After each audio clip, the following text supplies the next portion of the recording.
Boa tarde a todos. Buon pomeriggio aos colegas italianos. Eu sou Fábio Veiga, professor de Direito da Universidade Lusófona, na cidade do Porto, em Portugal, e também presidente do Iberojur. Estamos aqui na Universidade de Pádua, no evento, o terceiro seminário ítalo-brasileiro de Direitos Fundamentais, que se realiza desde o dia de hoje, de 24 de janeiro de 2025, e termina amanhã, 25 de janeiro. Nesse painel chamado Responsabilidade Social das Empresas e Atividade Empresarial, nós vamos ter sete comunicações entre presencial e online. Na verdade, que são 6 presenciais e uma online. Então, eu vou começar com online, porque nós estamos no momento ainda de terminar o nosso almoço. Mas vou passar aqui, então, a palavra para a Melissa, Wilson e Vladimir, que tem aí à vontade 15 a 20 minutos para fazer a apresentação. E eu pediria para vocês também se apresentarem, de onde vocês estudam, qual é o mestrado, o doutorado, qual é o nível de estudo que vocês estão fazendo. O tema é tecnologia, deepfake no ambiente corporativo, desafios éticos e governança para uma responsabilidade social alinhada ao ESG. Bem-vindos. Tem a palavra. Muito obrigada, Dr. Fábio Veiga. Nós temos aqui uma apresentação por meio de slide, é permitido compartilhar? Sim, por favor, pode partilhar. Conseguem ver em tela cheia já? Conseguimos. Perfeito. Bom dia para nós aqui no Brasil, boa tarde para a Itália, acredito, né? Estamos aqui para nós refletirmos sobre um artigo que foi submetido e aprovado, denominado Tecnologia Deepfake no Ambiente Corporativo, e nós vamos falar sobre os desafios éticos e a governança atrelada ao ESG. Eu me chamo Melissa Valentini, sou advogada e compliance officer e mestranda do programa na UFSC, Universidade Federal de Santa Catarina, em conjunto com os demais autores, Dr. Wilson Gruber e o professor Vladimir Malaguês, pela Faculdade Porto Alegrense, que também está aqui conosco presente.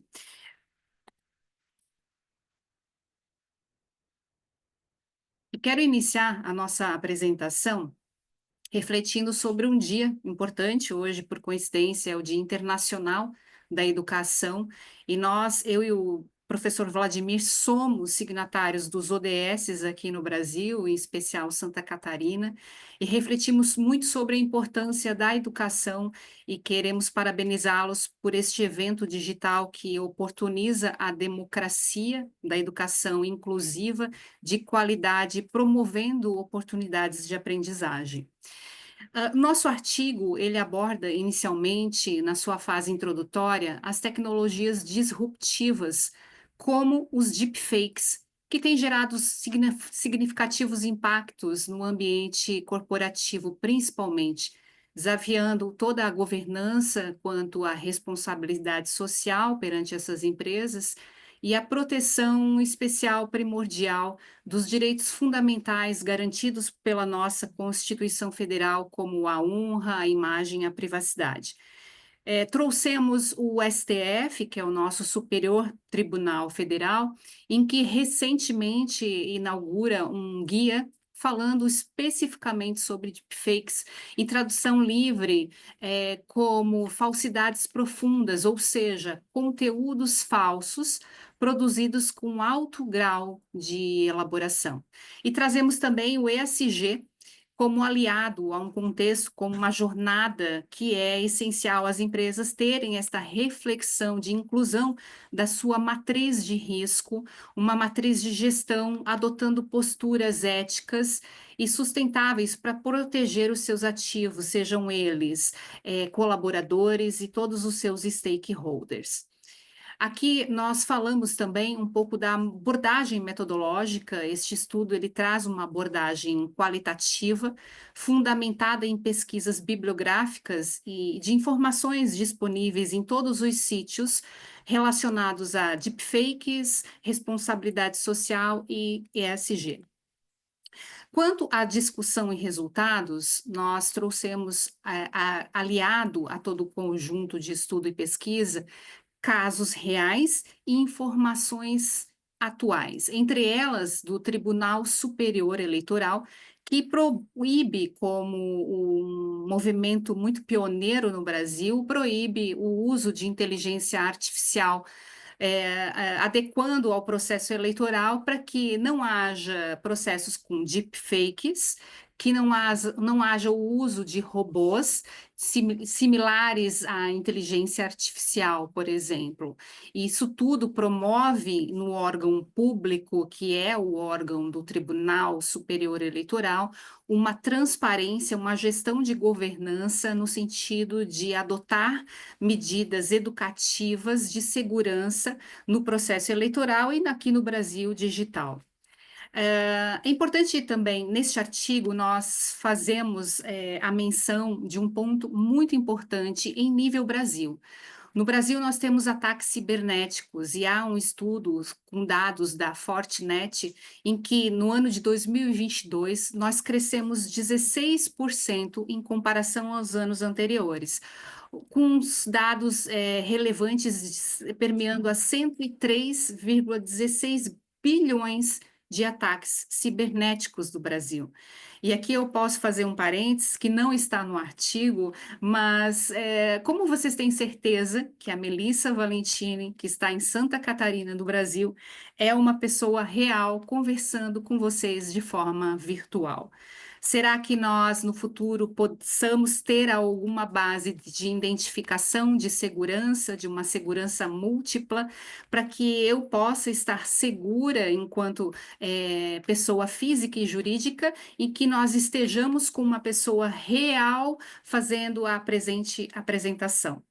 Brincadeiras à parte, eu sou uma pessoa real, estou aqui, mas faço essa chamada porque nós vamos agora adentrar casos em que nós estávamos numa seara reuniões virtuais em que elas foram fraudulentas, como o caso em Hong Kong, em que uma vítima, funcionário trabalhando na sua empresa em horário do seu trabalho, em conversa com o seu superior por meio de uma videoconferência, tem aí então uma fraude em que nós vamos permear um pouquinho sobre o que aconteceu, e essa notícia foi vinculada em nível internacional e teve um impacto muito significativo.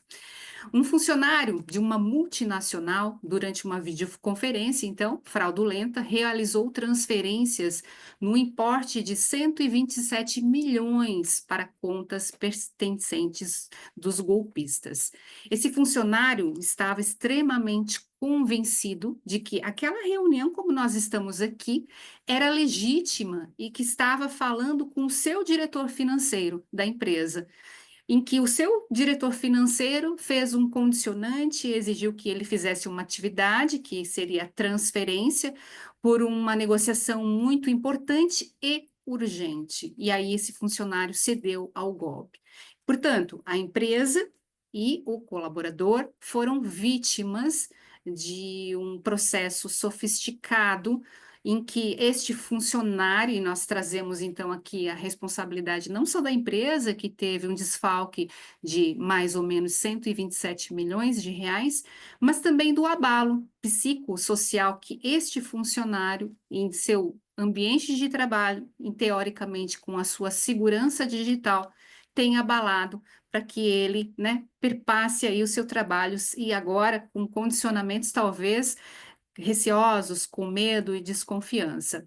A execução do golpe, ela geralmente, pelas nossas pesquisas, ela se dá por golpistas que são altamente qualificados. Eles trazem abordagens via e-mail, via áudios, via mensagens no WhatsApp, em qualquer meio que haja comunicação, principalmente digital. E o engano desses colaboradores é acreditar que essas ferramentas que são digitalizadas e virtuais pela empresa sejam saudáveis e que sejam confiáveis. A pressão desses golpistas, ela permeia no sentido de urgência, urgência no sentido de que tem que ser feito naquela hora, na abordagem, pela dificuldade do encontro presencial. Os golpistas, eles são qualificados em tecnologia e geralmente utilizam deepfakes, imagens reais, vozes reais. As vítimas, por suas vezes, nossa pesquisa detectou que são pessoas de alto escalão, que são pessoas que têm direcionamentos de gestão estratégica, responsáveis por transações financeiras, que tomam decisões cruciais. E a dinâmica é a vulnerabilidade humana que nós ainda permeamos, infelizmente, em muitas organizações, a questão da confiança, quem vai direcionar essas diretrizes geralmente é o gestor com o seu subordinado, repito, de alto escalão, e atrelado a essa confiança, o requisito urgência. Os impactos do incidente para a empresa são variáveis. Nós podemos aqui permear como a perda financeira, os danos reputacionais e a fraqueza do seu sistema de segurança. A evolução dos deepfakes, portanto, nós temos que deixar muito claro que ela não permeia só aos órgãos públicos, não permeia na minha casa, na sua casa, mas atualmente em grandes empresas, sejam elas de pequeno, médio e grande porte. E o abalo em que nós temos é a desinformação, permeando em fraude, permeando na violabilidade da privacidade, pessoa física e pessoa jurídica. Aqui no artigo nós também levantamos algumas estratégias de prevenção contra os deepfakes, que vai desde a conscientização, educar os seus funcionários para questões tecnológicas, digitais e principalmente falando profundamente sobre deepfakes e os seus riscos. A verificação de identidade, implementar processos de verificação de dupla identidade. Portanto, como que eu vou avaliar se aquela videoconferência realmente é verdadeira? Eu tenho que ter um processo, pode ser por meio de um compliance interno na empresa, com o fim de detectar, que é aqui a nossa terceira estratégia, tecnologia de detecção, investir em tecnologias avançadas para identificar se aquele conteúdo é verdadeiro, seja por meio de imagem, voz ou escrita. E nós trouxemos também uma abordagem do papel da inteligência artificial na identificação dos deepfakes, que vai desde a detecção, a verificação e a mitigação. A mitigação é muito importante. A inteligência artificial, ela é um instrumento atual em que pode ajudar as organizações a ajudar a desenvolver ferramentas na proteção de todos os dados e principalmente de dados manipulados, dos quais nós estamos falando, denominados deepfakes. Nós aliamos a toda essa estrutura a responsabilidade social da empresa, e a responsabilidade social da empresa, ela é muito atual no sentido das estratégias do ESG, do Environmental, Social e Governança, no sentido de que a parte ambiental, social e de governança deve estar atrelada à responsabilidade da empresa, quando muito nós falamos dos stakeholders. E quem são os stakeholders? Não só os fornecedores e os clientes, mas os próprios funcionários. A empresa, ela é obrigada, de uma forma legal e também de uma forma sustentável, a deixar todos os seus colaboradores, empregados, funcionários seguros de que eles trabalham num ambiente digitalmente programado, analisado, mitigado, em que eles possam estar trabalhando com a intenção de que aquela empresa consegue identificar casos que são fraudados. Muitas vezes, essa segurança dos empregados, ela vem com um processo do compliance em treinamentos e do compliance em análises para mitigação. E aí nós temos o ESG trazendo muito forte a governança ética, a transparência e divulgação, a tecnologia de detectação e educação e conscientização. Isso tudo, uma empresa que trabalha com a jornada ESG, ela pode trazer na sua matriz de risco, implementando processos internos quanto à tecnologia utilizada dentro da sua organização. E não só dentro da sua organização, mas também com seus stakeholders, porque nada adianta eu ter aí um filtro muito bem policiado, tecnológico, dentro da minha empresa e não estar seguro com aqueles que eu consiga trabalhar em paralelo, como um cliente, como um fornecedor, ou como até um órgão que seja do governo. Essa empresa, ela precisa sempre solicitar critérios de avaliação que a gente chama o due diligence, para a verificação se aqueles dados que entrarão na sua empresa serão seguros e não manipulados. As lições aprendidas no artigo, que nós complementamos aqui como as considerações finais, é, sim, a mudança de cenário constante. Hoje nós temos uma mudança, uma modulação de critérios de tecnologia, e que se nós não fizermos uma abordagem de segurança, estaremos sempre passíveis a essas fraudes existentes. O compliance já diz isso, nós já temos uma ISO especificando que o programa ele é uma roda viva. Ela nunca para, portanto, nós temos que sempre estar monitorando esses processos tecnológicos para que a empresa sempre se sinta segura nessas questões. Portanto, prioridade em segurança digital é uma premissa em que nós temos aí como uma lição constante, atrelado ainda sempre ao que os meus empregados tenham a prioridade de segurança e atenção e cuidado. Aqui nós trouxemos algumas referências importantes que nós relacionamos no artigo, mencionando desde a ABNT, que fala sobre a prática 2030 recomendada do ESG, quanto aos dados fornecidos pelo Banco do Brasil, quanto à cartilha do STF, que fala sobre deepfake, e o próprio Tribunal Superior Eleitoral, que traz toda essa abordagem do uso da inteligência artificial. E deixamos como uma mensagem final que a tecnologia ela é uma poderosa aliada, mas cabe a nós, indivíduos, eu e vocês, e empresas, utilizá-la com ética, responsabilidade e consciência para construir um futuro onde a inovação e a confiança caminhem juntas, sempre juntas, sempre. Nós agradecemos aqui, em conjunto, a todos os autores, a oportunidade de falar sobre um tema tão atual e presente, e ficamos aqui à disposição caso queiram sanar alguma dúvida ou alguma complementação. Muito obrigada.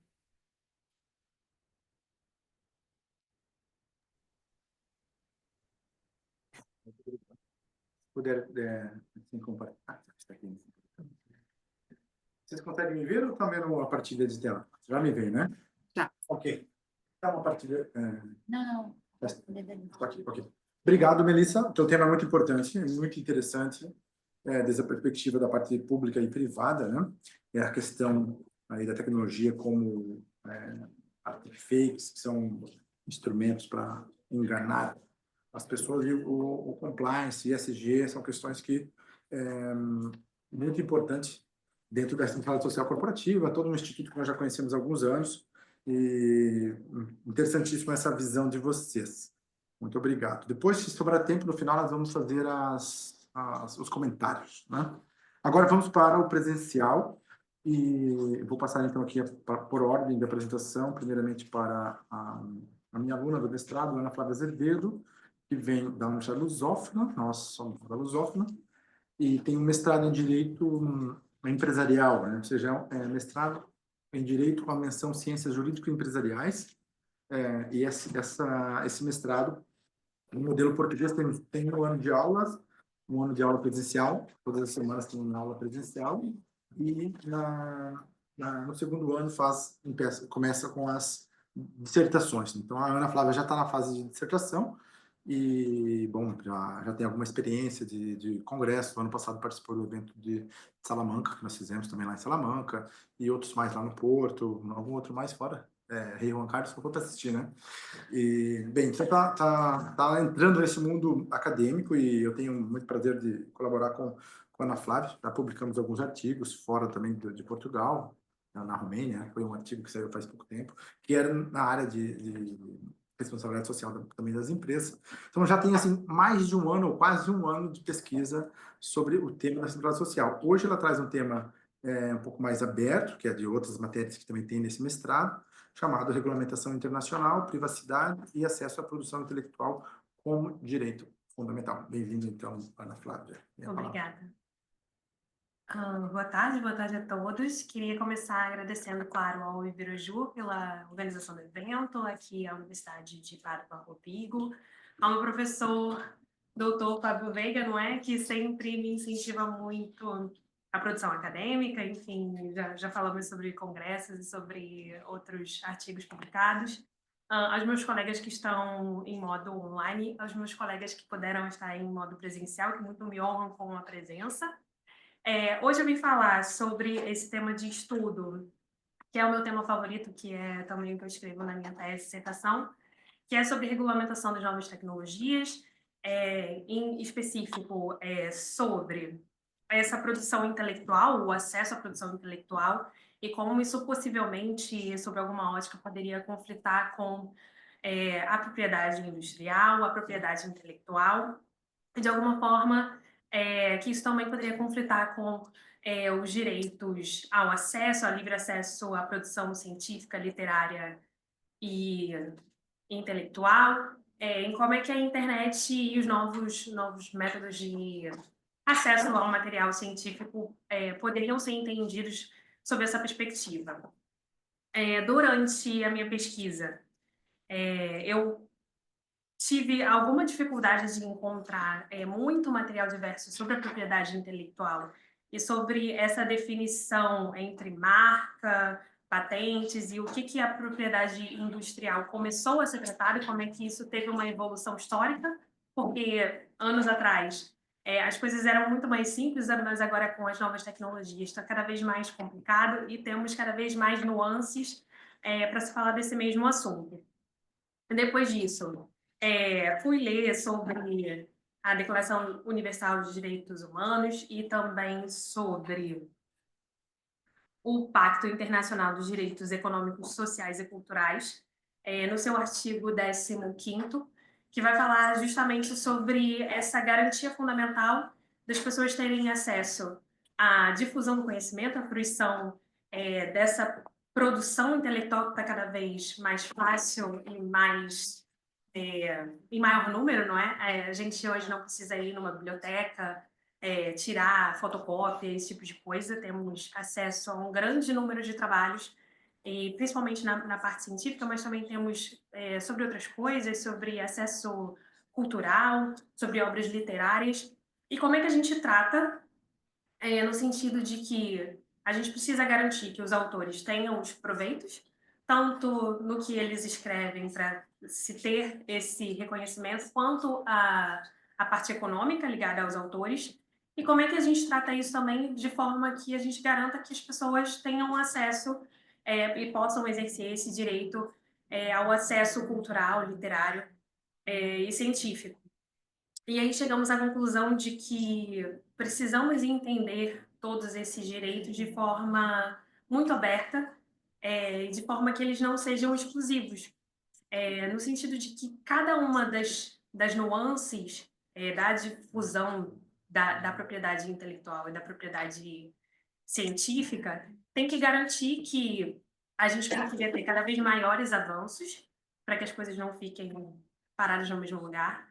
E também que a gente garanta que não só essa parte muito restrita da população tem acesso a essa produção científica, literária e intelectual, para que a gente continue tendo cada vez mais avanços, para que a gente consiga fazer o conhecimento fluir entre todos os ramos da população e incentivar que as pesquisas sejam cada vez mais profundas e que a gente tenha avanços concretos na sociedade, tanto em matéria legislativa quanto nas outras matérias que o direito tenta tratar.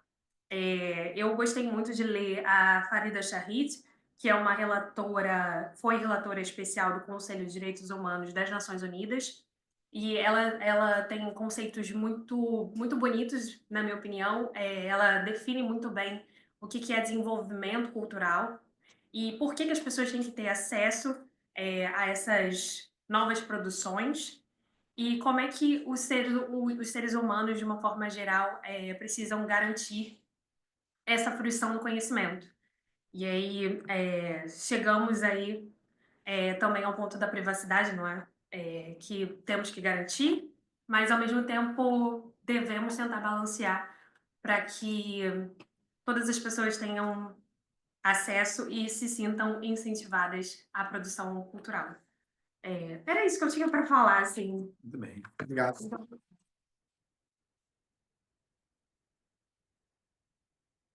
Muito obrigado, Ana Flávia, pela sua exposição. É um assunto interessantíssimo, né? E essa matéria de direito de propriedade intelectual também é uma matéria com bastante detalhes. E estudar a inteligência artificial é outra questão importante. Hoje, na Europa, temos regulamento da inteligência artificial que foi aprovado esse ano. Tem outras questões que podem estar no seu artigo. E, bom, muito obrigado. Obrigada. Vamos agora à próxima comunicante, também vem lá da Lusófona, do mesmo mestrado, minha aluna também do mestrado, Ana Luísa de Souza. Também fez as aulas já do mestrado, todas as aulas da grade curricular, e está no seu segundo ano, começando as pesquisas de elaboração da sua dissertação de mestrado. Ela vai apresentar aqui um tema que já tem estudado há algum tempo e está desenvolvendo, que se chama Acesso Igualitário ao Consumo Sustentável na União Europeia. Bem-vinda, Ana. Eu gostaria de agradecer a todos aqui presentes, aos online, também ouvintes online, pela atenção. Gostaria de agradecer principalmente ao professor Fábio pela oportunidade e paciência e disponibilidade com que cuida de nós alunas, né, que precisamos tanto dessa motivação. Bem, o consumo sustentável na União Europeia, ele é um pilar do desenvolvimento sustentável. O desenvolvimento sustentável ele está sendo colocado, né, academicamente e entre as organizações desde a ECO 92 como uma coisa de imensa importância para a sustentabilidade em geral no mundo todo. E o consumo sustentável é um dos pilares desse desenvolvimento sustentável. A necessidade disso é satisfazer as nossas necessidades e que as gerações futuras tenham também condições de ter um consumo bom, de qualidade, sem que a matéria-prima, sem que as coisas se percam, né? Ou tenham um preço tão alto devido à escassez de recursos. Então, existem alguns pilares para que esse consumo sustentável seja viabilizado, né? Eu costumo entender isso como sendo um triângulo, né, equilátero, em que numa ponta estão as políticas públicas, na outra ponta os consumidores e na outra ponta os fornecedores. Existem políticas públicas que estão sendo implantadas muito eficientes para que o consumidor passe a ter maior informação, já que o direito da informação ocorre em todos os blocos econômicos, os países, enfim. Então, são a etiquetagem energética, rotulagem ambiental, e isso dá uma maior condição do consumidor escolher o que quer comprar, o que talvez seja melhor. Mas, entretanto, eu acho que existem outras coisas que devem ser implantadas para que esse consumo permaneça, né? Seja sustentável no sentido dessas políticas continuarem a existir. Tem uma nova diretiva europeia, as pessoas estão sendo conhecida como Diretiva da Devida Diligência e Sustentabilidade Corporativa. Ela é a 2004/1760, foi lindamente exposta pela professora Isabel Vieira Borges na parte da manhã. E é uma diretiva europeia que foi implantada agora, em julho de 2023, e as empresas têm até julho de 2026 para adequarem suas normas, né? E essas normas dali para frente, mais 3 anos para serem aprovadas. Essa diretiva, ela impõe que as empresas têm que identificar, prevenir, cessar, minimizar e reparar os danos e efeitos negativos, tanto aos direitos humanos quanto ao ambiente. E qual é a parte interessante dessa diretiva? Ela é feita para empresas que têm acima de 450 milhões de euros de volume líquido, mais de 1.000 trabalhadores. Entretanto, ela tem um efeito cascata. Por quê?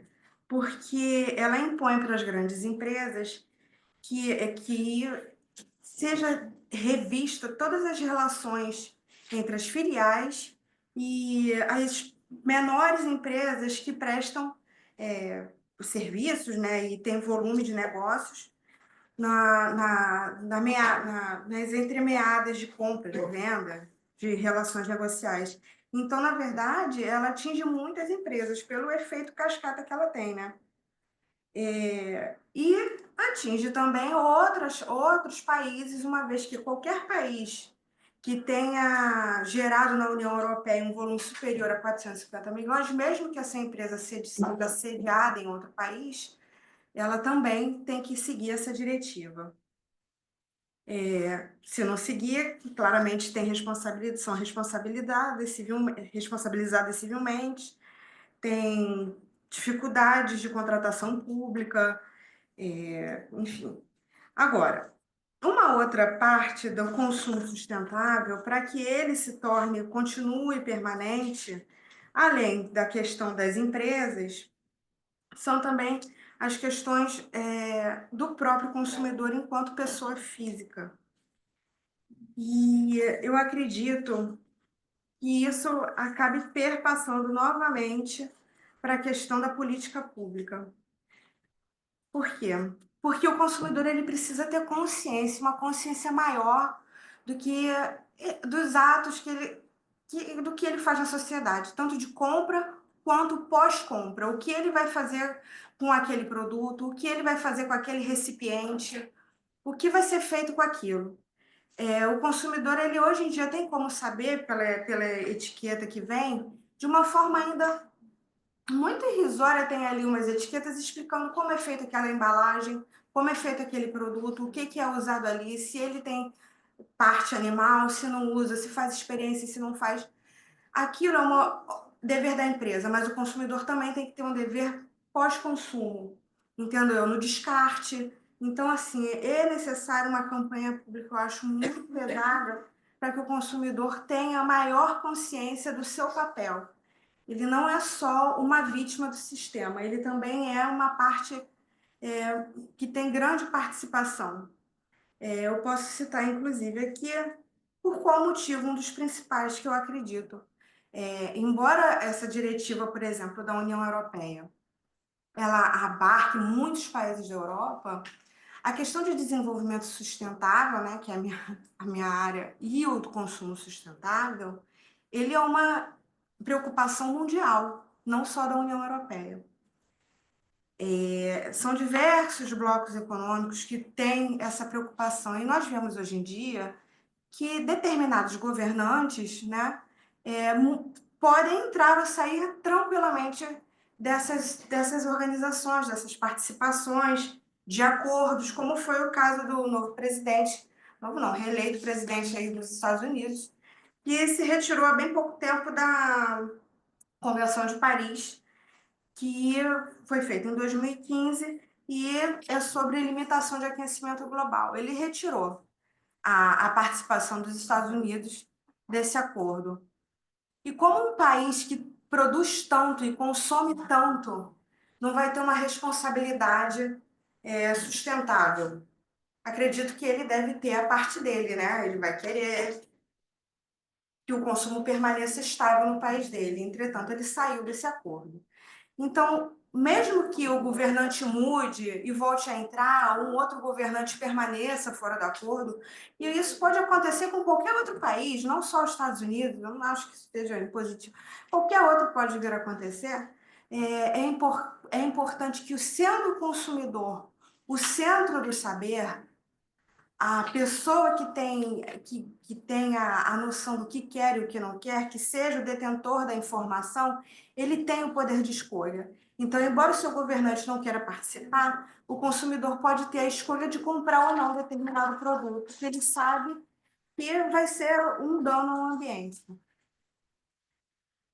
Para além disso, e finalizando, necessária uma política pública também de incentivo fiscal às empresas.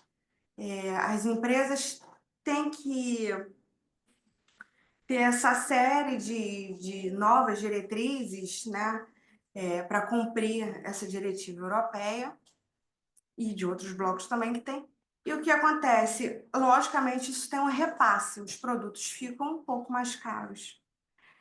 E o consumidor, uma das coisas que ele escolhe é preço. Às vezes ele prefere um mais barato e acha que de repente aquele dano do produto não vai atingi-lo, então ele prefere comprar algo mais barato.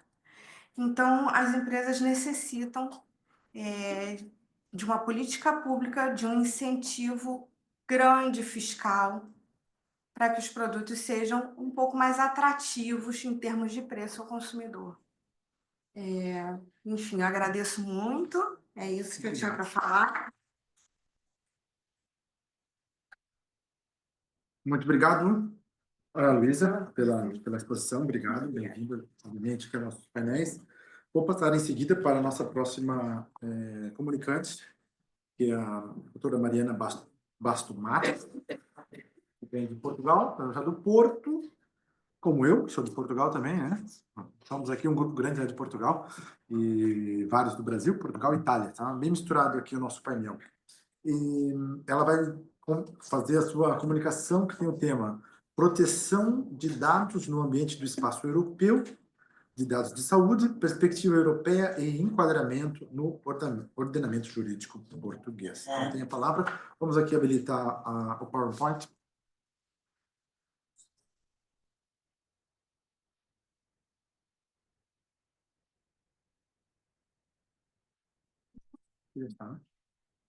Boa tarde. Antes de mais, queria cumprimentar o painel e o Sr. Moderador, o Dr. Fábio, e também os presentes na sala e quem está a assistir online. Tal como foi referido, eu venho falar sobre a proteção de dados no âmbito do Espaço Europeu dos Dados em Saúde, com uma perspectiva europeia e enquadramento jurídico, com um enquadramento no ordenamento jurídico português. Eu sou jurista. Sou doutoranda na Universidade do Porto e também sou administradora hospitalar na Escola Nacional de Saúde Pública da Universidade Nova de Lisboa. Posto isto, o conteúdo do meu artigo, que irá ser publicado, terá esta componente que estão a ver agora na tela, portanto, o Espaço Europeu de Dados em Saúde, a Regulação Geral de Proteção de Dados, outros regulamentos conexos vão ser aplicados também, a legislação portuguesa, com algumas considerações finais e bibliografia. De certa forma, eu escolhi este tema do Espaço Europeu de Dados em Saúde porque é um tema um pouco revolucionário, inovador. Neste momento ainda não existe um regulamento que trate, que regule este espaço. Existe uma proposta, o Parlamento Europeu já fez a primeira leitura, já aprovou algum conteúdo, falta o Conselho ainda dar o seu parecer para depois, efetivamente, haver regulamentação.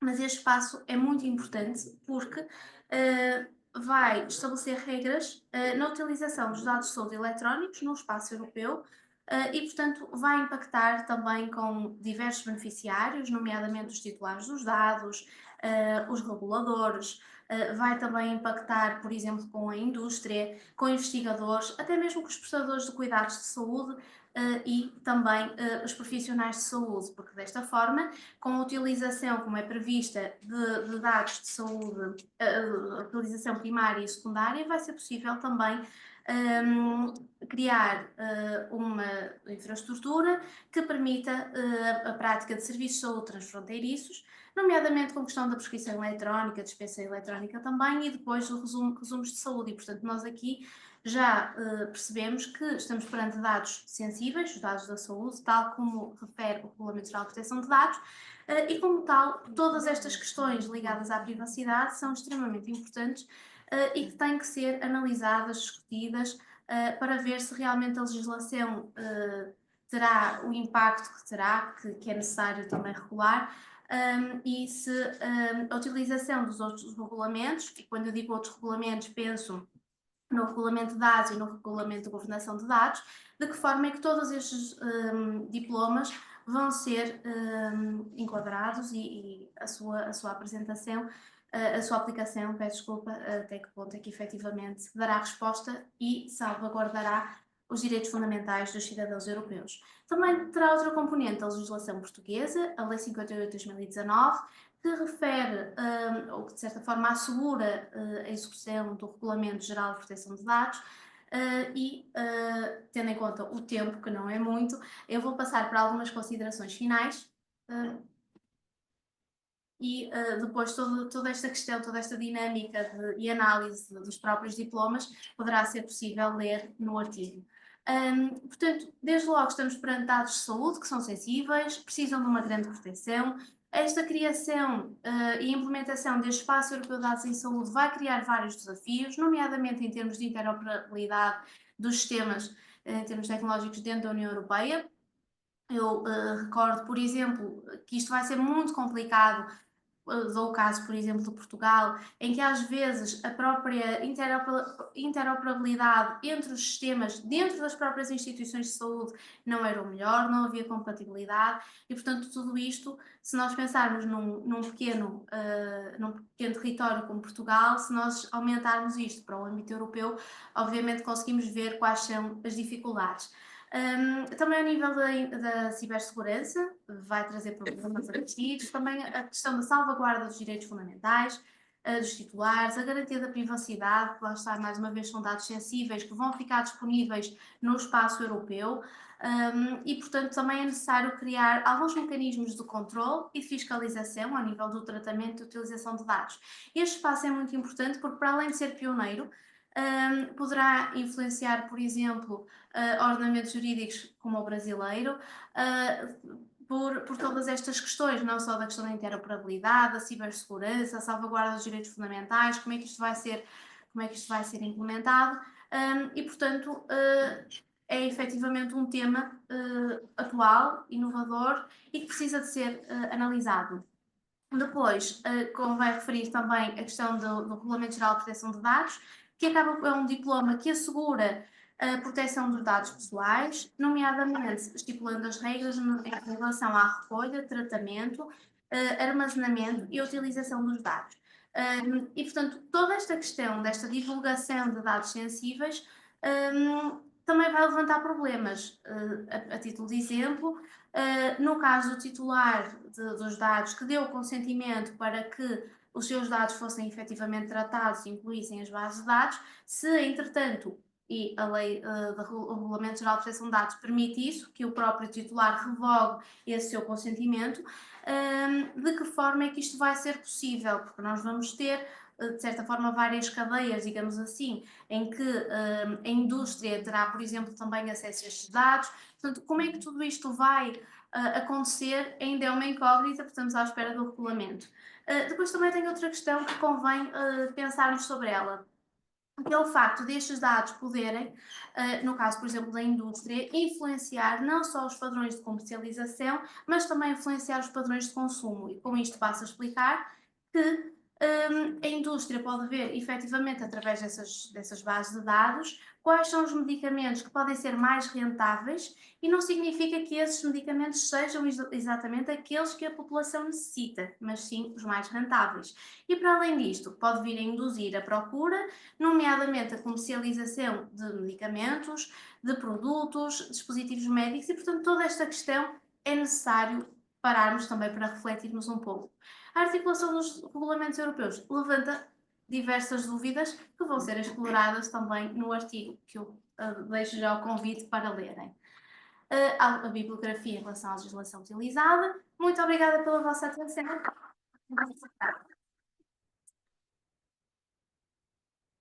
Muito obrigado, Mariana. Muito interessante sua palestra, sua comunicação. Interromper. Ok, certinho. Muito obrigado. Vamos seguir com nossas comunicações presenciais para não perder tempo já. Em seguida, Emanuele Kotvitz, que tem duas comunicações. Uma das comunicações de Emanuele Kotvitz, que é da Universidade Univel, do Paraná, estado do sul do Brasil. A primeira comunicação se chama a pré-ordem algorítmica, Cessinest Path, livre-arbítrio, né? Isso. E a tradução aí do francês, depois você me ajuda. E a segunda, que eu também colaboro com o programa do mestrado lá da Univel, já desde 2023, mais ou menos, acho que eu comecei a ir. E eles, tanto a Emanuele quanto o João Roberto Bertoldo, que vai fazer a apresentação em seguida, eles vieram para a Portugal, para fazer um tempo de estágio acadêmico, e eu fiquei responsável pela supervisão dos trabalhos deles. Então, sim, um pouco de responsabilidade também, tenho aqui uma co-responsabilidade, embora ela tenha um orientador no Brasil, né? Sempre a gente tem que dar uma olhadinha na bibliografia, que os professores daqui é o que mais pega no pé do aluno, né? O aluno acha boas bibliografias. O segundo tema da Emanuele, então, se chama Ética Corporativa na era da Inteligência Artificial. Já é um tema muito mais perto das minhas pesquisas, né, sobre ética e responsabilidade no âmbito empresarial. Eu já pesquiso já há mais de 10 anos. E a Emanuele pode fazer as duas apresentações, fazendo a conexão da primeira com a segunda, e já aproveitamos aqui o tempo. Muito bem-vinda, Emanuele. Obrigada. Vai virar a câmera também? Sim. Bom, boa tarde a todos. Eu me chamo Emanuele Kotvitz, sou mestranda da Univel, uma faculdade que fica situada no Paraná, no Brasil. A minha pesquisa, ela gira em torno da inteligência artificial e dentro disso eu trabalho diversas temáticas. Por isso, sempre quando eu vou falar sobre o tema, eu acho interessante fazer um breve resumo de como o sistema de inteligência artificial funciona. Os sistemas, eles são baseados em um banco de dados. A partir desse banco de dados é feito um treinamento com comandos e execuções de tarefas que esse sistema vai ter que realizar. A partir disso, se detectam padrões. É aqui que é muito importante entrar a questão da revisão humana para depois ser feita a análise do desempenho. Essa é a base da maior parte do sistema de inteligência artificial. Bom, o meu primeiro trabalho, que eu tinha submetido para o Congresso de Parma, que ocorreu no ano passado, então, lá no início, eu comecei a conversar com o professor Fábio para a gente realizar a pesquisa, que é intitulada A Ética Corporativa na Era da Inteligência Artificial.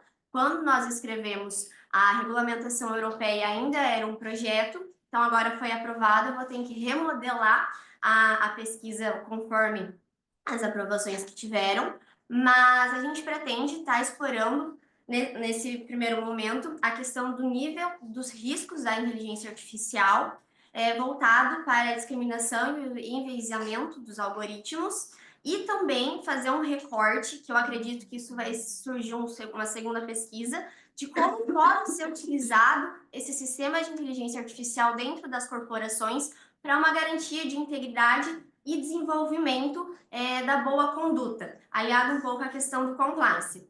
Dentro disso, uma das temáticas abordadas vai ser qual o valor humano e a IA deve se basear e como que vai ser feito esse comando e esse padrão que a empresa ou o portador, o servidor dessa inteligência artificial vai fazer o alinhamento. Quais os valores, o que seriam os valores fundamentais? Alguns autores, eles já apontam que esses valores fundamentais são os constitucionais, só que uma discussão que existe no campo da tecnologia é a forma que isso vai ser dado para o sistema.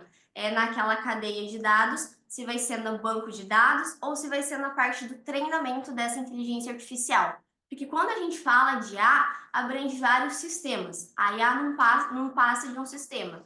Lá no Brasil, nós temos diversos tribunais que utilizam inteligência artificial, tem vários projetos de desenvolvimento de inteligência artificial para os tribunais com um comando pré-determinado, da mesma forma que diversas organizações já utilizam esses sistemas, sejam sistemas desenvolvidos pela organização ou sistemas de inteligência artificial públicos, por exemplo, o ChatGPT, que a gente tem um acesso facilitado, o próprio Gemini. Então, como que vai ser feita essa análise ética dos sistemas? Nessa vertente, o direito ele emerge como um regulador de artefatos técnicos, alinhando os valores fundamentais constitucionalmente garantidos, implícitos ou explícitos, de modo que esses artefatos necessitam dessa orientação dos valores éticos. É onde entra o principal ponto da revisão humana nessa análise de cadeia do sistema. E como que vai ser feita essa análise de um sistema considerado responsável ou não, e como que vai ser feita essa análise da conformidade com os princípios constitucionais. Agora, partindo para a segunda pesquisa que eu venho realizando, ela envolve mais a questão do direito do consumidor. É por isso que o nome do trabalho é pré-ordem algorítmica, e o nome em francês é daquela obra do Isso Não É um Cachimbo, que tem o desenho do cachimbo desenhado. Por quê?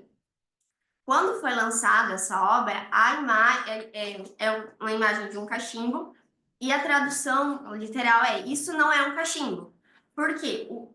A imagem que nós vemos é uma representação da arte, não é o objeto. Então, eu fiz esse contraponto com a questão algorítmica, porque quando a gente traz a questão dessas induções, da tomada de decisão em, por exemplo, redes sociais, na verdade, a gente não tem um livre-arbítrio. O que chega para nós em rede social já é pré-determinado. Então, o livre-arbítrio na rede social, ele não é um livre-arbítrio, em que pese, inconscientemente, a gente achar que é. Essa base de dados para anúncios, publicidades e até mesmo questão de eleição, que a gente viu recentemente, chegar até o público, ele é feito a partir de uma análise de dados que identifica padrões do usuário, e esses padrões servem para fazer a classificação de quem a pessoa, no caso de eleição, é mais tendenciosa a votar, partindo dos padrões de quem já tem um código algorítmico, digamos assim. Ok.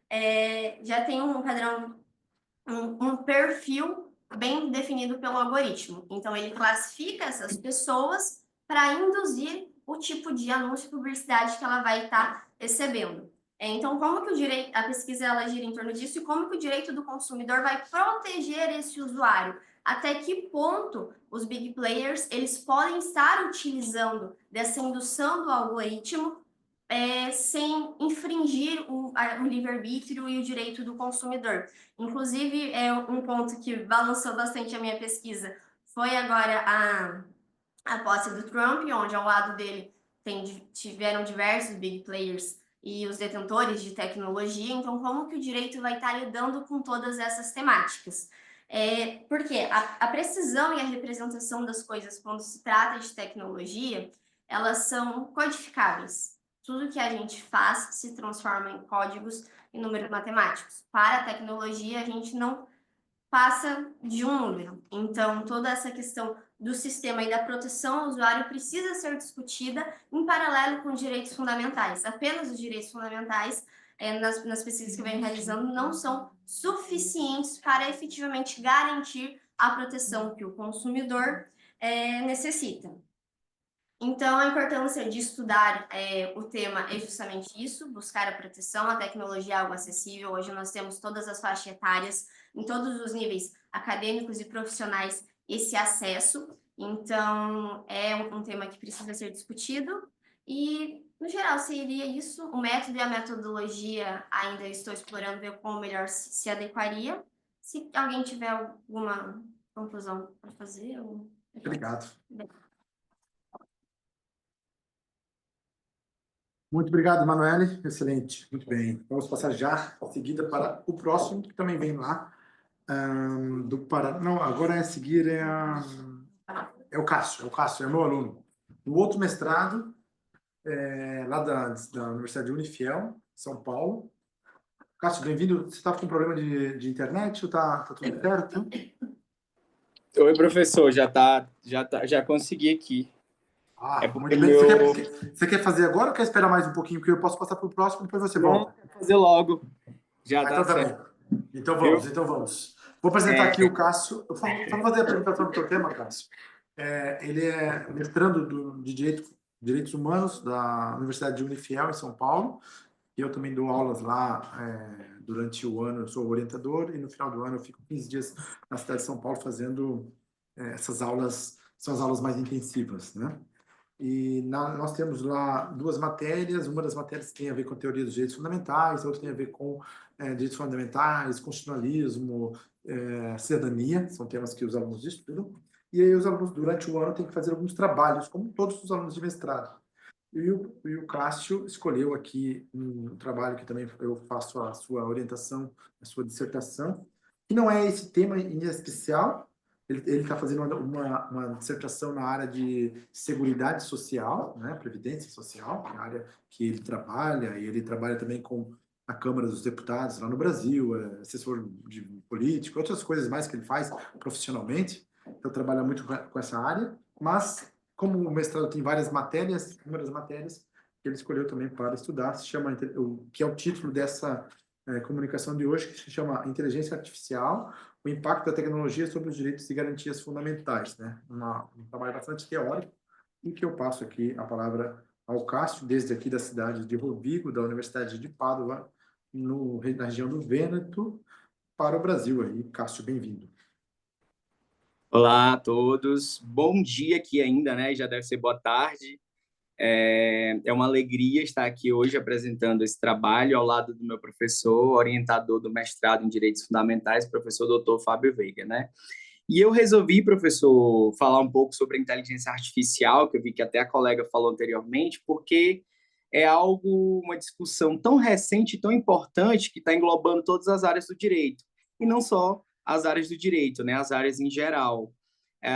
E aí eu levei essa questão da inteligência artificial, eu atrelei a nossa área de pesquisa, que mesmo que não seja a área da previdência social, aqui nós estamos discutindo a importância e o impacto da inteligência artificial nos direitos fundamentais, que é a área da nossa pesquisa, né?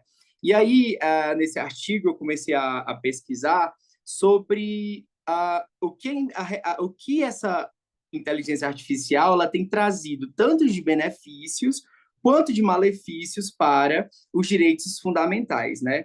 A gente tem toda essa questão da evolução histórica, do que se diz o que é inteligência artificial, o que essa evolução tecnológica ela trouxe de benefícios, né, para a sociedade em geral, trazendo aí um acesso de informações, melhorando serviços essenciais, mas, ao mesmo tempo, em contrapartida, essa mesma inteligência artificial ela traz muitas ameaças aos direitos fundamentais, né?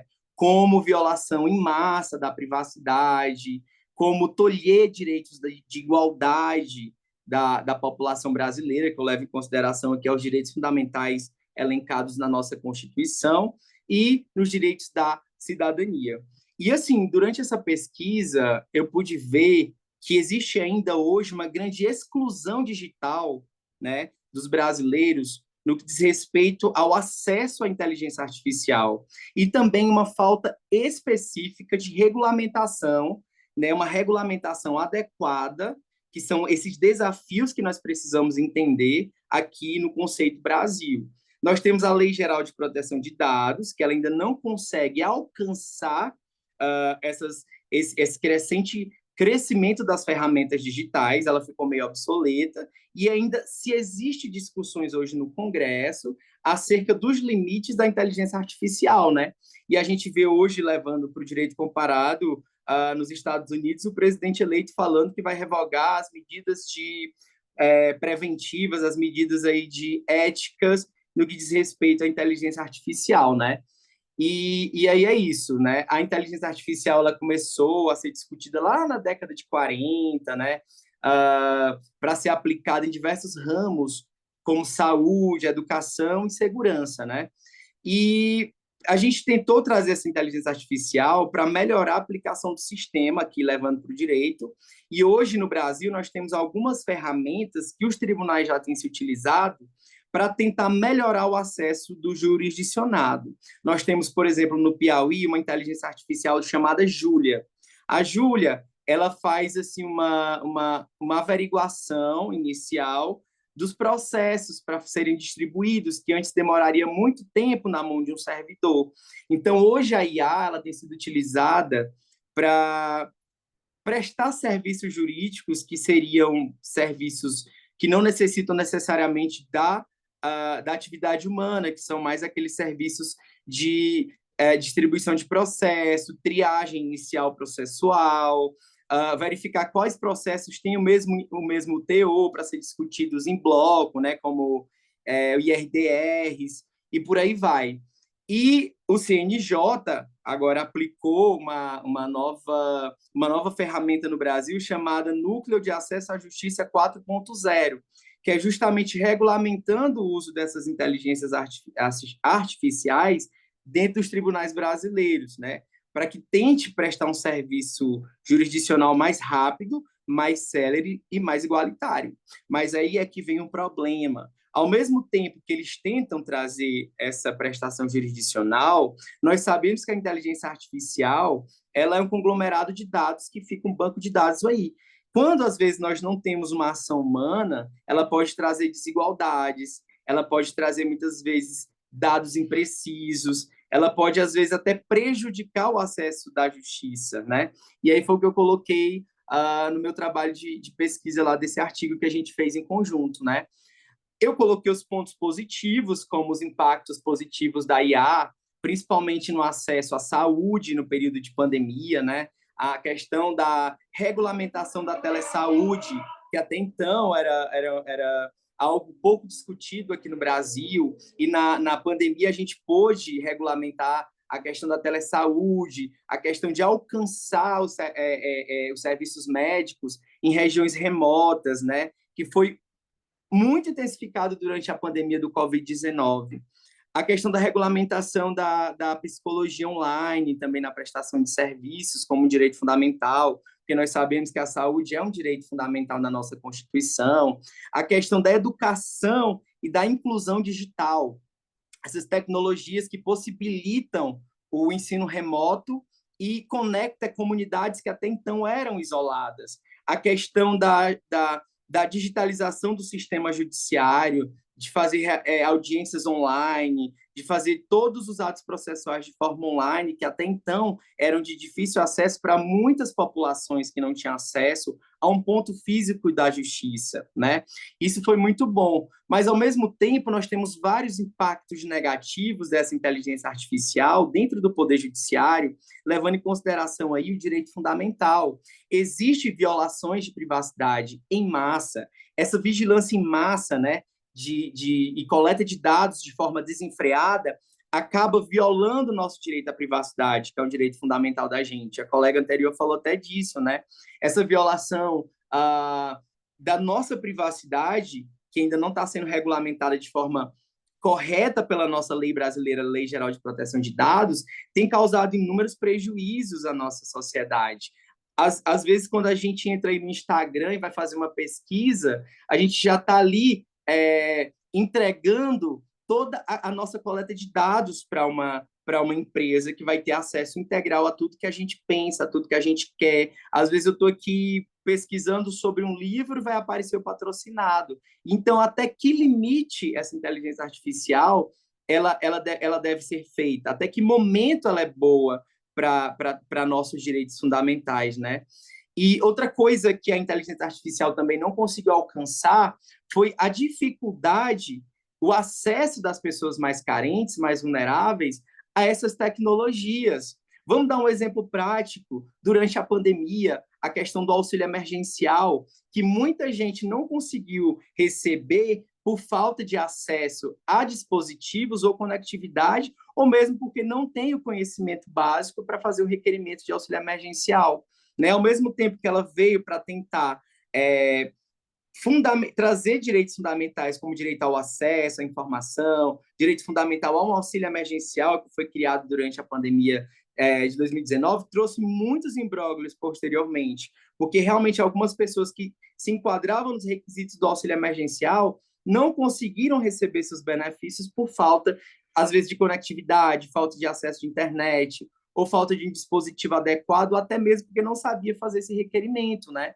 E aí a gente coloca no artigo algumas soluções que a gente consegue colocar, né? Que são necessidades que a gente precisa urgentemente de políticas públicas de inclusão digital, certo? Como a alfabetização tecnológica e o acesso universal à internet. Tem um dado que hoje o brasileiro, 97% do brasileiro tem acesso à internet, mas ele não tem a alfabetização tecnológica para tal. Muitas vezes as pessoas que têm acesso à internet acabam violando direitos nas redes sociais, às vezes com comentários de cunho xenofóbico, machistas, homofóbicos e por aí vai. Então, a gente precisa criar políticas públicas de alfabetização tecnológica, que é um termo que está sendo muito utilizado agora, doravante, porque as pessoas que têm acesso à internet, mas não sabem como usá-las. E diante desses avanços das inteligências artificiais em todos os âmbitos, não só do Poder Judiciário, nós precisamos regulamentar e atualizar a nossa Lei Geral de Proteção de Dados, né? Como foi regulamentado a telesaúde, né? Que mostrou a importância de proteger os direitos da telesaúde no âmbito digital. Nós precisamos também discutir essa questão da regulamentação, até que limite vai a inteligência artificial, por exemplo, na tomada de decisões do Poder Judiciário, até que momento nós precisamos da inteligência artificial para fazer minutas de sentenças, né, que já foi regulamentado pelo CNJ, a questão ética, que ainda está sendo muito discutida pelo nosso parlamento. Então, ao mesmo tempo que a tecnologia, que as inteligências artificiais, elas podem ser um catalisador de inclusão e garantia de direitos fundamentais, elas precisam também de uma regulamentação e de medidas inclusivas para mitigar as desigualdades que existem ainda no Brasil e os abusos que são cometidos nas redes sociais, que violam direitos fundamentais de outras pessoas. Então,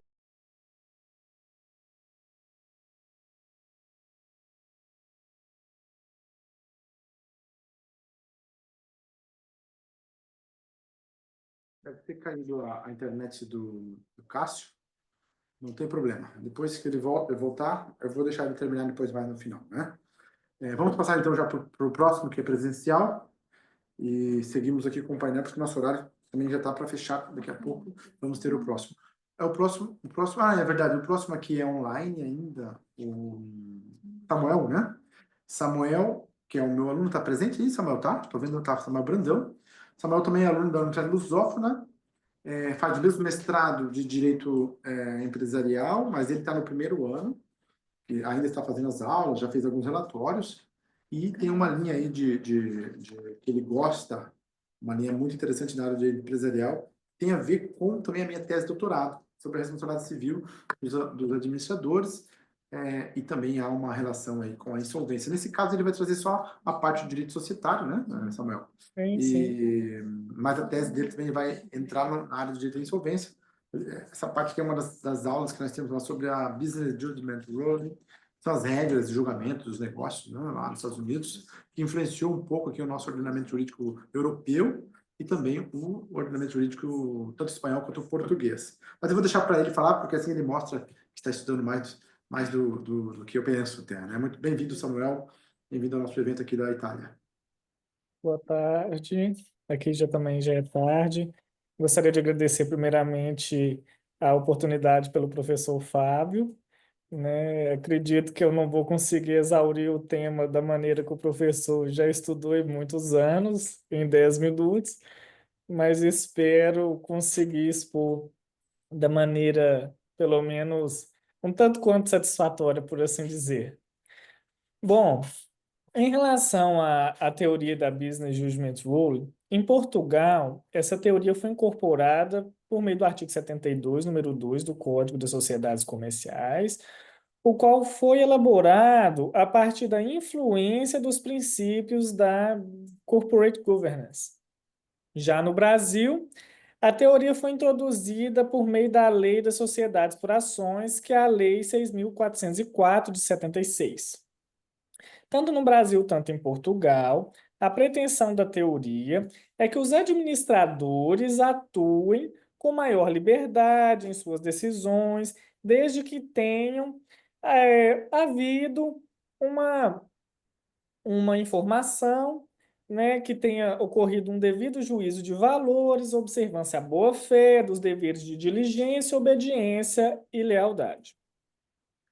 Em relação aos deveres dos administradores, antes de propriamente entrar na questão dos deveres, nós sabemos que tanto no Brasil, tanto em Portugal, assim como na Itália, os administradores têm vários poderes que devem ser exercidos nos interesses da companhia. E justamente por ter esses interesses, por ter esses poderes, melhor dizendo, é que a legislação, no caso aqui, tanto do Brasil, tanto em Portugal, impõe a esses administradores uma série de observância. Propriamente no caso, no caso que eu estou trabalhando, dos deveres de diligência e de lealdade. Em relação ao dever de diligência em Portugal, o artigo 64 do Código das Sociedades Comerciais vai estabelecer uma observância do dever de cuidado por parte dos administradores, mas, curiosamente, estabelece uma profissionalização desses administradores, desses mesmos administradores, os quais têm que ter uma relevante competência e o conhecimento da atividade a ser empreendida. Justamente por isso, o professor Menezes Cordeiro entende que a falta de observância do dever de diligência acarreta a ilicitude, e não propriamente a culpa em estrito sensu. Por outro lado, no Brasil, o dever de diligência vai estar disposto no artigo 153 da Lei de Sociedade por Ações e no artigo 1011 do Código Civil de 2002. O professor Marlon Tomazetti, o doutrinador brasileiro, interpreta que no Brasil não se pretende que os administradores sejam especialistas, mas que necessariamente atuem com diligência.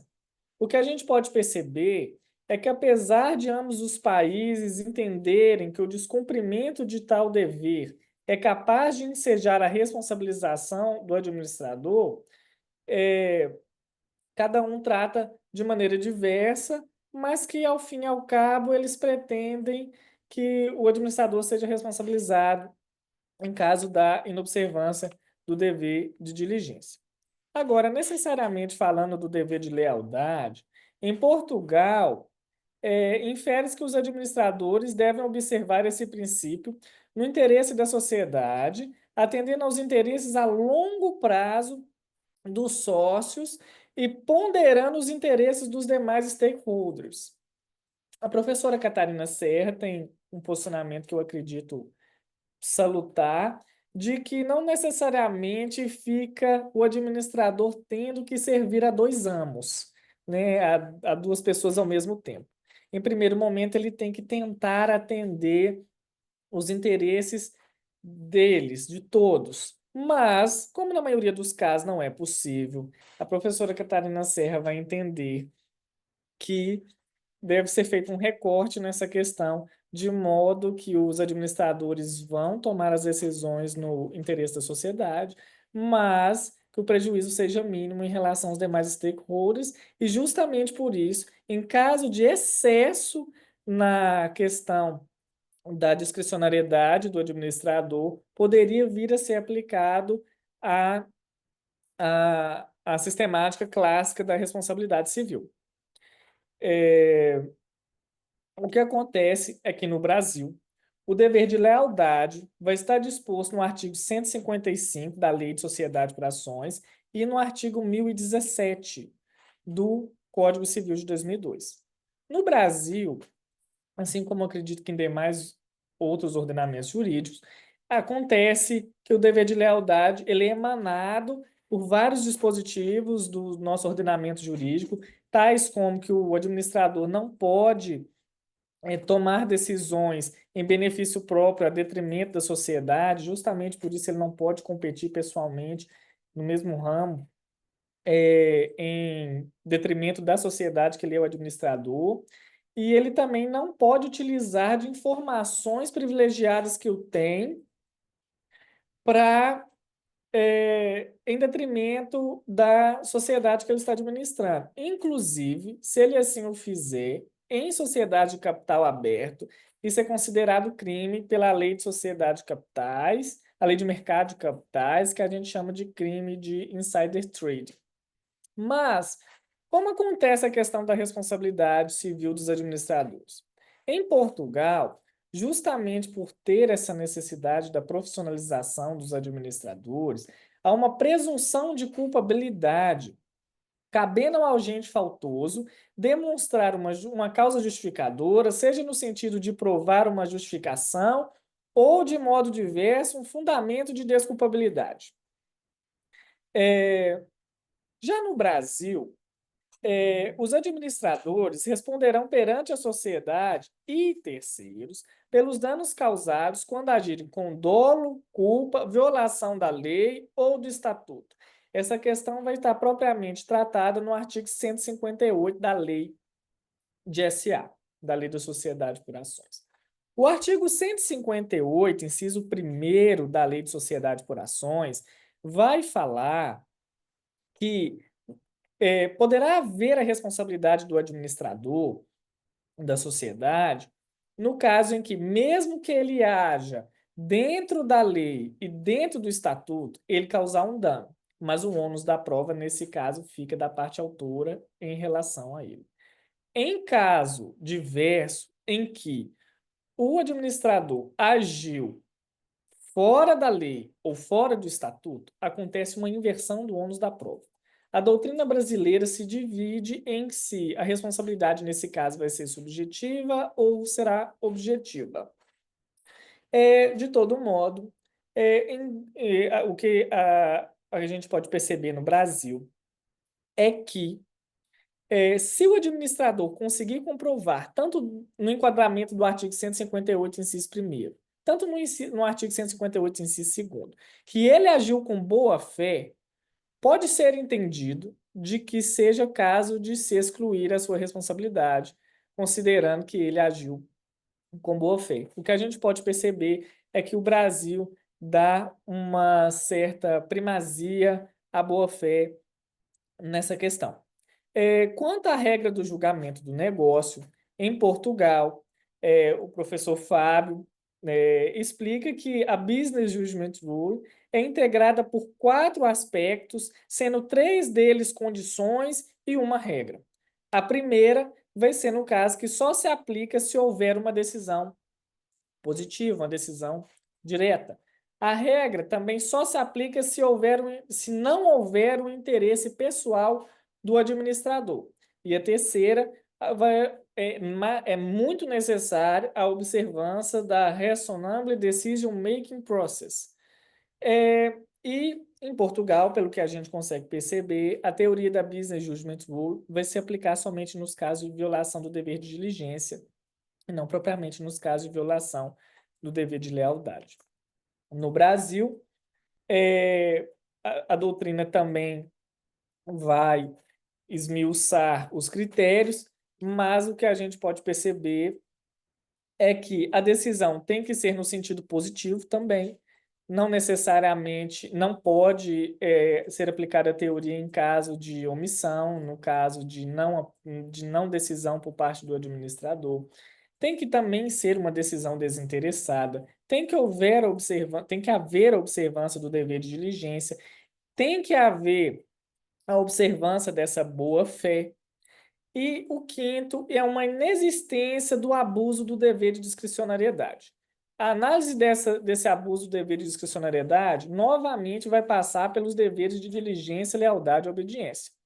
Por fim, o que podemos concluir, ao fim e ao cabo, é que apesar de ambos os países internalizarem de maneira diversa a teoria da regra da Business Judgment Rule, é que a teoria é indispensável para a proteção na tomada da decisão dos administradores e, consequentemente, a promoção e salvaguarda dos interesses econômicos e propagação da economia de cada país, guardada as suas peculiaridades. No mais, eu gostaria de agradecer a todo mundo pela presença, pela audição e gostaria mais uma vez de agradecer ao professor Fábio por tudo. Obrigado. Muito obrigado, Samuel. Parabéns. Muito bem, excelente. O tema é apaixonante, né, para mim. Estudo já esse tema há pelo menos 12 anos, tá? Estudei no mestrado, estudei no doutorado e continuo estudando um tema muito importante na área das empresas, que é a responsabilidade dos administradores, e tem ali toda uma complexidade que quem tem desejo de conhecer mais a fundo essa matéria do direito de sociedades, eu recomendo aí vocês lerem tanto o artigo que o Samuel escreve, quanto também alguma bibliografia que eu também escrevo. Minha tese de doutorado, a do mestrado está em acesso aberto na Universidade do Minho, a de doutorado está em acesso aberto na Universidade de Vigo, e eu tenho também um livro que foi publicado pela Thomson Reuters, a Aransade da Espanha, foi atualizado em 2021. Né? É um tema que não mudou a lei já foi elaborada tanto em Espanha quanto em Portugal a partir ali de 2006, depois em 2010 teve reformas, pequenas reformas em 2020, 2021, mas enfim, o tema central ele nunca mudou do ponto de vista legal. Né? Então, quem tem interesse nessa área da responsabilidade dos administradores e do dever de conduta, eu recomendo aí essa bibliografia. E depois o artigo que o Samuel vai escrever, eu vou revisar para a publicação do livro do nosso congresso aqui da Universidade de Padova. Dando seguimento agora à última comunicação, ela é uma comunicação presencial do João Roberto Bertoldo. Ele é mestrando também lá na Univel, em Cascavel, no estado do Paraná, do Brasil, e faz um período de pesquisa no Porto, no âmbito do mestrado, que o Samuel, meus alunos que estão aqui todos, já conhecem ele pessoalmente, então vai ficar fácil até de reconhecer. Os que não conhecem o João, pode... Nós estamos aqui ajeitando as nossas comunicações entre presencial e online, e às vezes fica um pouquinho com as cadeiras fora do lugar.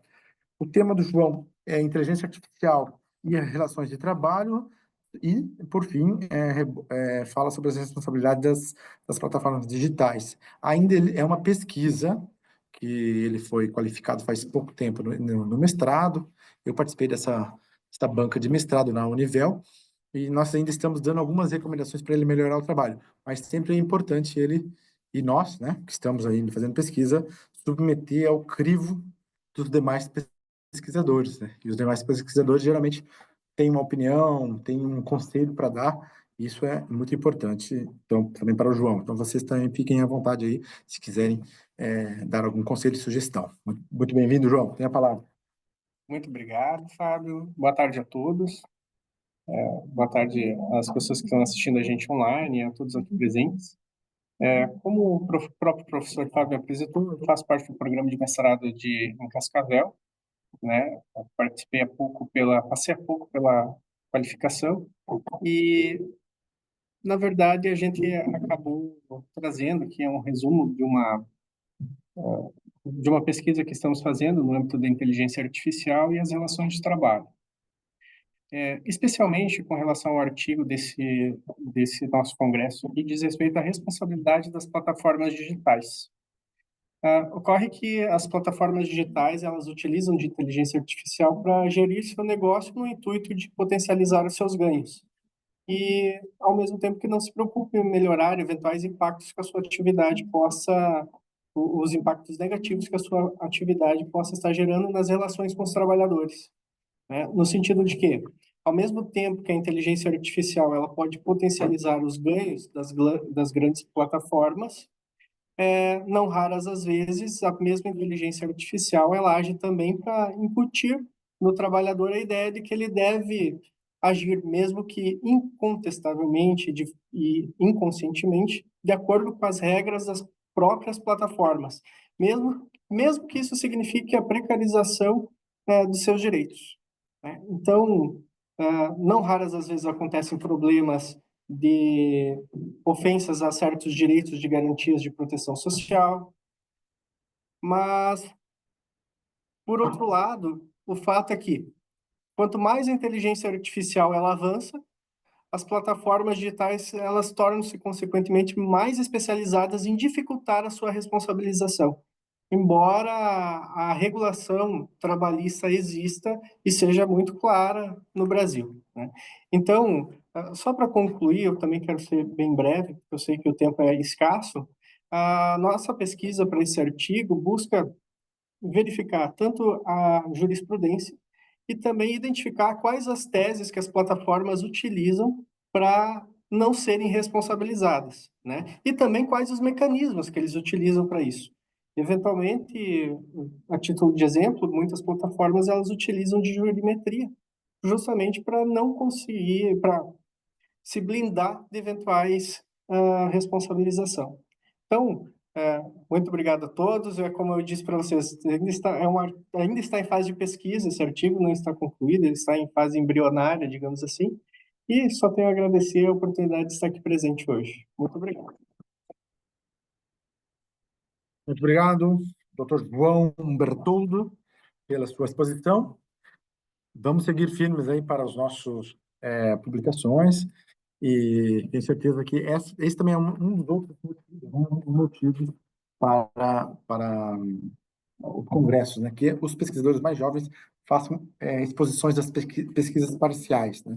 Nós temos uma exigência dos doutores ter uma pesquisa final, originária, e os mestrandos que estão sendo acompanhados por seus professores apresentar as suas pesquisas e colocar, né, nas primeiras partes do artigo, que é um artigo que está em desenvolvimento. Porque isso é isso que faz com que quem vai por ler o artigo fala, não, é um artigo que está em desenvolvimento, ainda é um aluno sendo orientado e está em fase de crescimento, né? Isso é muito importante. Eu dou um exemplo, já que nós temos ainda mais 3 minutos nesse painel. Quando eu era aluno de mestrado, eu sempre colocava mestrando, e hoje eu mando alguns artigos para meus alunos que eu publiquei na época do mestrado, mas hoje eu já sou doutor, né? Já há algum tempo eu sou doutor. Mas meus alunos, quando leem aquele artigo, eles já sabem que era quando eu era mestrando. Então, isso faz com que eles pensem, poxa, se meu professor, há 12 anos atrás, escreveu um artigo com essa qualidade, eu tenho que, mais ou menos, ficar na qualidade dele, né? Se eu quiser um dia chegar num nível melhor.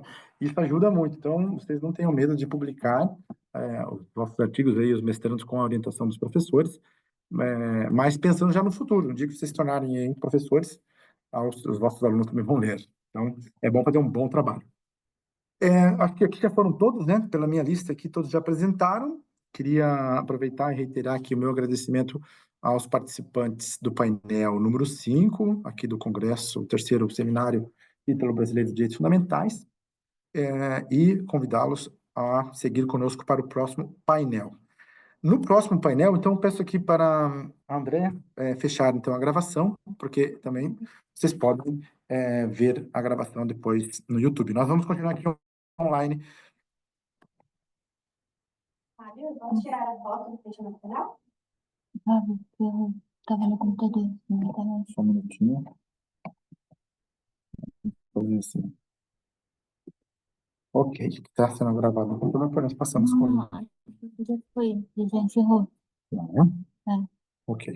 Tem que gravar de novo. Muito bom. Antes de abrir a próxima gravação, eu vou conferir quem é o próximo moderador do painel. Eu vou confirmar aqui o painel. Está lá, é o painel 8, com o professor Sildo, tá aqui, né? O professor Sildo e o professor José Saraiva. Painel 8 sobre direitos fundamentais e impacto das novas tecnologias. Tem partes presenciais, Daniela, o doutor Eugênio está aqui presente, o próprio professor Sildo também está aqui junto com algum aluno. E depois temos aqui Manuel, que eu acho que deve estar no online. Manuel está aqui online, Manuel? Não. Manuel Meríssimo Neto, da UNAMA. Só conferindo, Rafaela e o Sildo, o professor Sildo deve ser aluno também. Não sei se fazem os dois, mas só para confirmar. Shirley Ferreira, da Universidade Federal de Minas Gerais. E Alberto Quinta Seara, grande saúdo aí, saúdo ao Alberto, lá de A Coruña, Espanha. Hola Fabio, ¿qué tal? ¿Qué tal, Alberto? Por aquí estamos. De Padova. Muito bem. Então, temos aqui mais ou menos a confirmação, mas eu vou convidar então o professor Sildo, antes de começar a gravação, vamos fazer aqui uma transição. E vamos tirar uma foto antes. Esperem só um minutinho, nós vamos tirar uma foto com os presentes e já voltamos aqui em 1 minuto.